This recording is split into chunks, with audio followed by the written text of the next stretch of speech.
I feel like ZBCN could maybe be huge, especially during this bull run and also moving forward. And I don't only think that way because 10 cents is my price target, even though that's not financial advice.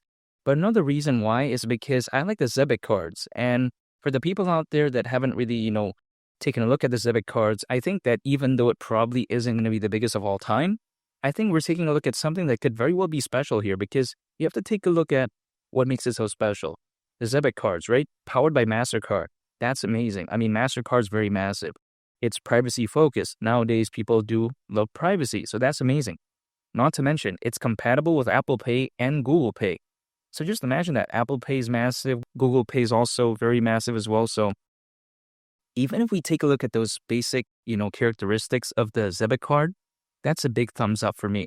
Now, not to mention as well, we have to take a look at what is the purpose of this, right? The purpose of the Zebec card is to facilitate the spending of cryptos by converting it to fiat currencies for everyday purchases. So that's very amazing because a lot of people out there, they say, okay, beyond just like holding or staking cryptocurrencies, they want to make some purchases, just buy random things, whatever, right? So I think this right here is a good step in the right direction. And again, Zebec isn't the only project out there that has cards. I mean, we take a look at many meme coins out there. They even have cards as well. So it's not like it's anything that revolutionary, but I like what I'm seeing here.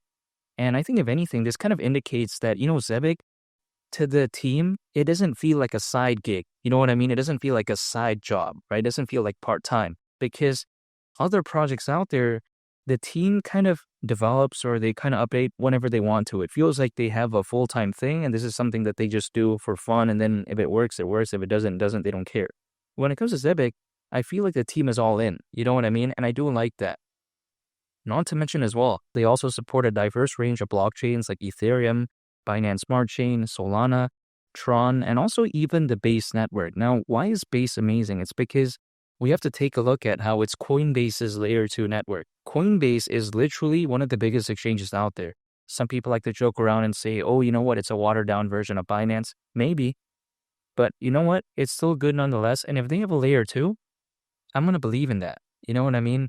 I don't think it's bad whatsoever. I don't think it's caca. However, keep in mind, Base doesn't have its own native token. So then there's like other ways to believe in it, like believing in projects that are on the Base network. Like for instance, a meme coin like Toshi or a decentralized, finance project like Aerodrome, which I talk about a lot. So feel free to check those videos out. But even besides that point, when I take a look at Zebec, again, people like to underestimate it. They think it's not really doing anything. But we have to take a look at, again, the progress that they're doing. It's not the best out there.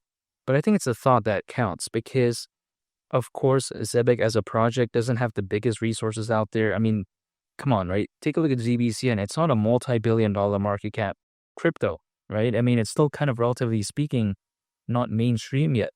Despite having investors when it comes to Zebec, like Solana Ventures, which is very amazing, and also Circle, which is the creator of USDC, the stablecoin, many people's number 2 go-to stablecoin, so that's very amazing.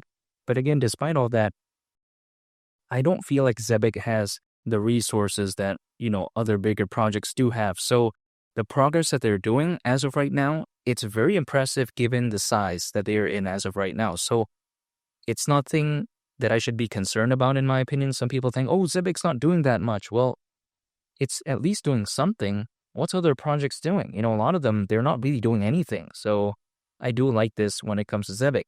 Not to mention as well, people seem to think that Zebec is overshadowed by XRP and XLM, but it's not directly competing with them because I think sometimes people don't understand how XRP and XLM is number 1 and number 2, and nothing's ever really going to defeat that. Nothing's ever really going to move them from that spot. XDC isn't doing that, XCN isn't doing that, ZBCN is clearly not doing that, even though I'm very bullish on it. Don't get me wrong, but it's not going to overtake XRP or XLM. So ZBCN, in a sense, isn't directly competing with that, even though Zebec by nature is very similar to like Stellar and Ripple.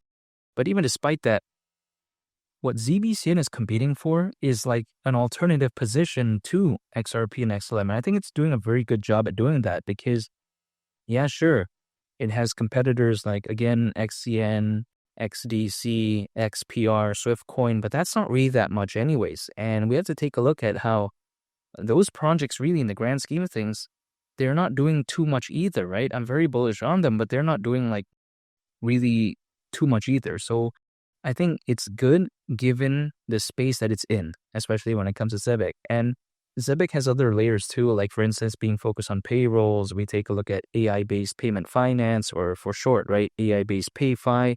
We take a look at also they're focused on RWAs, real-world assets, more specifically RWA payments. So when they take a look at something like Zebec, it's not gonna become the number one thing, basically, but I do like it for what it is, and it has to be one of my pieces in my portfolio. I don't want to miss out on something like this because I missed out on XRP and XLM. I'm not going to miss out on ZBCN. That's the way to take a look at it. And I've been through a lot of kind of, ups and downs when it comes to ZBCN. When I first started acquiring ZBCN, it was doing bad, then it did good, then it did bad again.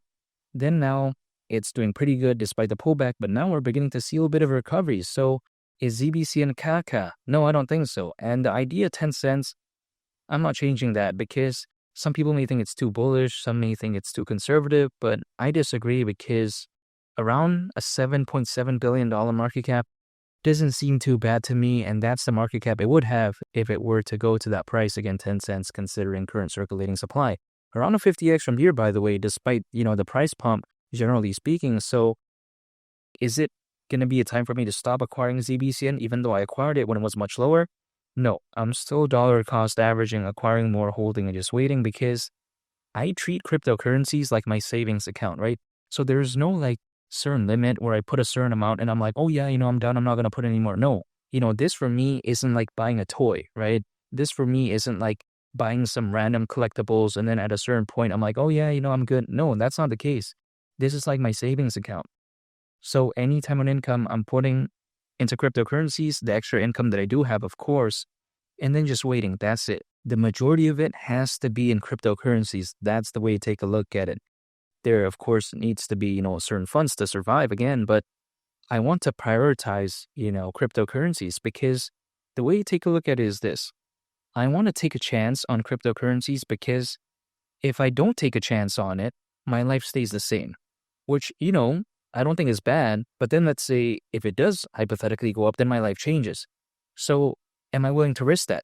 The consequence is life staying the same and the upside is life changing, hypothetically, maybe.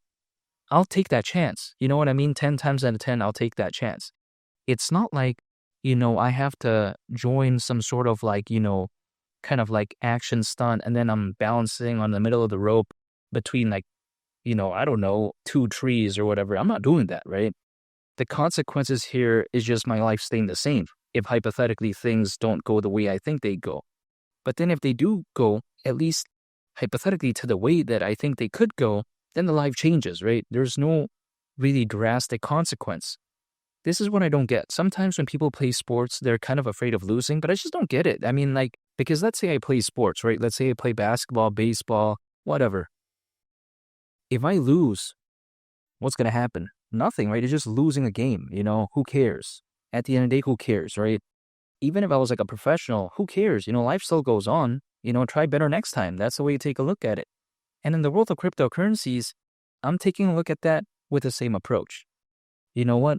Hypothetically, I like it to do well, but, whatever, right? Hopefully it does do well, though. This is what I'm saying. But even besides that point, sometimes people like to think that, Bitcoin's kind of peaking and all this because it's not making the next leg up in the way we think so. Because many people think that as of right now, Bitcoin should be like at 150,000 or 200,000. Here's the thing. The market's going to wake up when it wants to wake up. So in my opinion, hypothetically, Bitcoin could very well see better days ahead. And I just don't see why not. I mean, when there's over 600 million crypto owners, which is over 500 million, by the way, which we do have as of right now, according to Crypto.com research, the bull run's not going to be bad, in my opinion. And I don't think we've seen the peak of it because even if we take a look at Charles Hoskinson, who not only is the co-founder of Ethereum, but the founder of Cardano back in November of 2024, so that's last year, right? He said 1 to 2 years from then, he could very well see Bitcoin reaching anywhere between $250,000 all the way up to $500,000. I mean, let's just let that sink in again. Charles Hoskinson, co-founder of Ethereum, founder of Cardano. When he says something, I'll pay attention. Doesn't mean he's going to be correct, though. We'll have to wait and see. Who knows? But the way you take a look at it is that when he says something like that, I'm going to pay attention. And I don't think the bull run's over. I mean, come on. The Bitcoin ETF, the Ethereum ETF also, a bunch of hype when it comes to Solana, which I think indirectly could hypothetically really benefit something like Zebec, which has pretty close ties with Solana. So the way to take a look at it is that, this isn't bad and I'm not going to give up. And 10 cents, that's my price target for this board, and I'm not changing that. And make sure to subscribe if you gave value from this video. I'd greatly appreciate it. It's Believe the Captain, and I'll catch y'all on the next one. I'm out. Peace. Bye.